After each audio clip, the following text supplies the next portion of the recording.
Terima kasih. Saya kan sering baca banyak thread ya, dilihat apa yang bagus, apa yang enggak. Saya memang hobinya baca thread. Salah satunya kenapa saya suka kosan berdarah, ini relate banget ya tentang kos-kosan. Hampir, saya bisa bilang hampir 50% kayaknya di orang di Indonesia udah pernah tinggal di kos-kosan minimal atau kenal orang yang tinggal di kos-kosan. Dan setiap kosan itu memiliki cerita sendiri. Pastinya ada yang bilang serem, ada yang bilang kotor, ada yang bagus banget. Dan menurut saya ini belum pernah Hitmaker explore. Dan kita pernah bikin hotel, rumah, tapi kos-kosan sesuatu yang baru. Dan ceritanya juga bagus dengan banyak twist. Dan pemain-pemainnya juga semuanya masih muda, youthful, jadi lebih cocok ke ya orang-orang yang tinggal di kosan sekarang ya. Dan itu buat saya relatable banget. Relatable itu adalah alasan yang kenapa saya bikin dulu. Dan kedua, of course ceritanya bagus banget. Dan hantunya beda, saya belum pernah dengar pocong gantung sih. Jadi kita bikin pertama kali. Iya, karena jadi makin dekat kan. Sebelumnya di Santet Segoro itu kita emang benar-benar jadi kakak dan adik. Dan di sini ada problem. Iya, jadi karakternya. Akhirnya agak lumayan susah pas reading dan syuting karena kita lebih mengenal lagi, sering ngobrol gitu sih. Tapi overall it went well. Ya, karena Lena dan Behur kan di sini ceritanya punya konflik, dan sedangkan aku sama Sandrina ya gara-gara project Santet Segoro itu kita jadi closer gitu. Dan it's kinda hard, rada susah untuk jadi ada tembokin lagi gitu loh. Nambahin temboknya lagi rada susah gitu. Tapi ya saat reading ya kita main games apa segala macam, dan bahkan kita main ke rumah hantu juga gitu. Yeah. So it's fun. Yeah.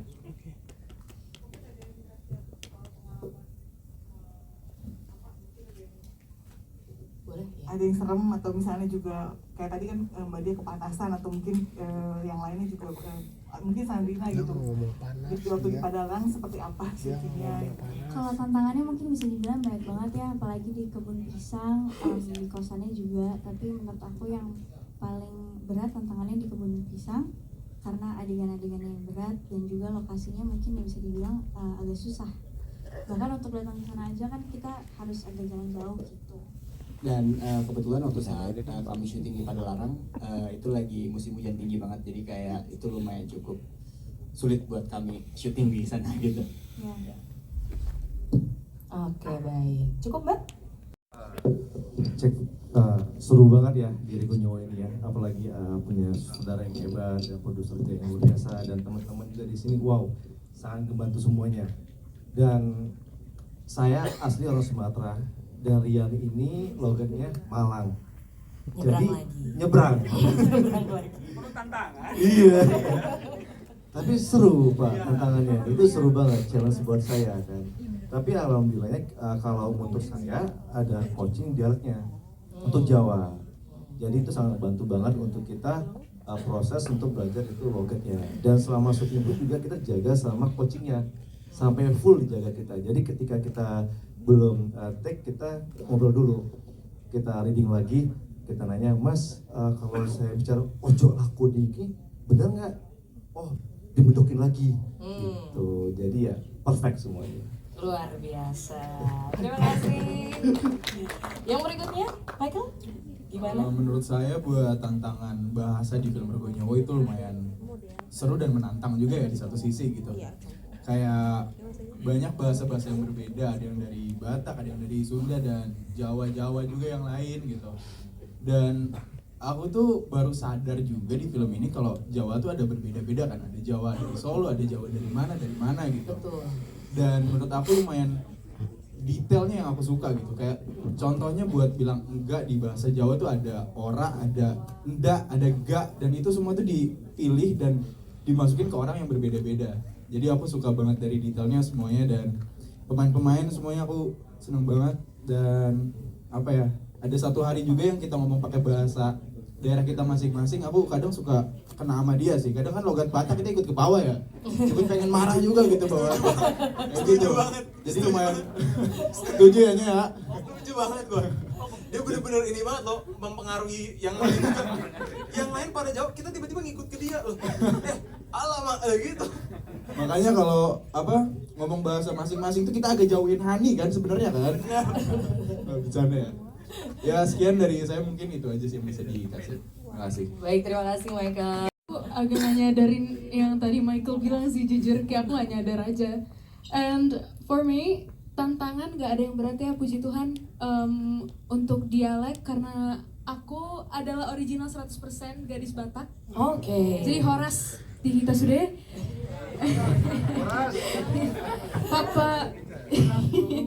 Papa Batak, Mama Batak, semuanya Batak. Jadi problemnya adalah ada sedikit ya, dikit sih nggak banyak.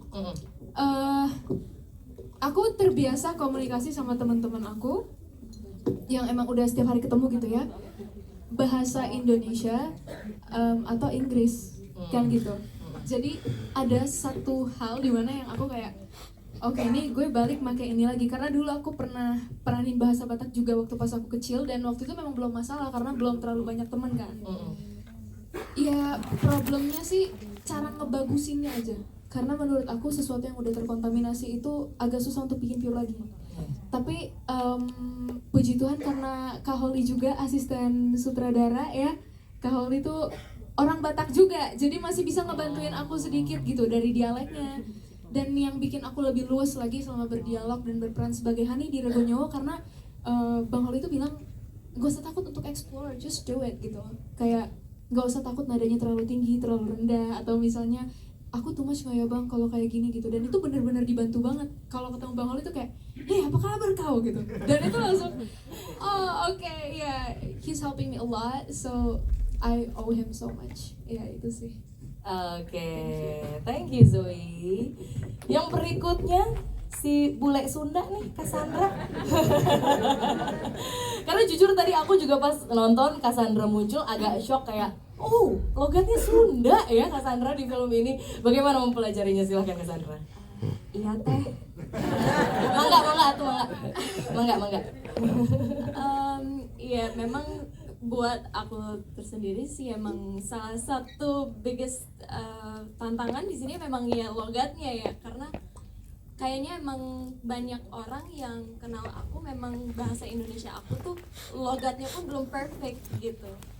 Dan pas aku ditawarin ini terus kayak ternyata jadi gadis Sunda Bandung, aku kayak aduh aku bisa gak ya gitu. Kayak selalu biasa sebagai aktor atau filmmaker pasti kan kita overthinking terus gitu, apakah kita bisa sesuatu yang menurut kita kayak itu udah batas kita gitu. Tapi again and again kayak aku selalu di prove wrong, karena di sini untungnya dari timnya Pak Rizal, dari Pak Rocky, dari Hitmaker, semuanya kita tuh disediain semuanya gitu, dari acting coachnya, dialek coachnya untuk semua teman-teman.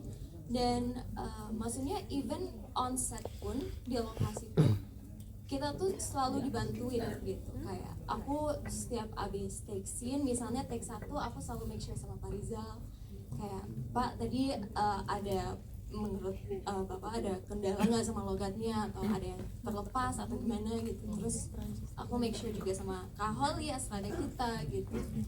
Dan untungnya acting coach kita juga, dia Kak Franz, dia juga sempat kuliah lama di Bandung gitu. Terus ada Om Erwin juga, terus ada Ari juga yang. Tapi kita nggak pernah ketemu ya pada saat scene ya. Padahal saya orang Sunda asli. Waduh, malah jarang ketemu ya. Jadi tantangannya sih lebih ke situ. Apalagi kan aku ngomong dalam bahasa Inggris sama keluarga aku, terus kayak sama teman-teman dan segala macam dalam bahasa Indonesia gitu. Yeah. Jadi selalu kita susahnya tuh di konsistensinya gitu. Kayak gimana caranya supaya pas kita offset ya udah kita jadi diri kita sendiri, begitu kita onset kita harus ya jadi Rina, jadi Lena dari Ben Hur dan segala macam gitu. Susahnya buat aku di situ untuk awal-awal, tapi untungnya dari semuanya kru dan cast kita teamwork banget di sini gitu. Dan aku bersyukurnya untuk itu sih. Baik, terima kasih Kak Sandra.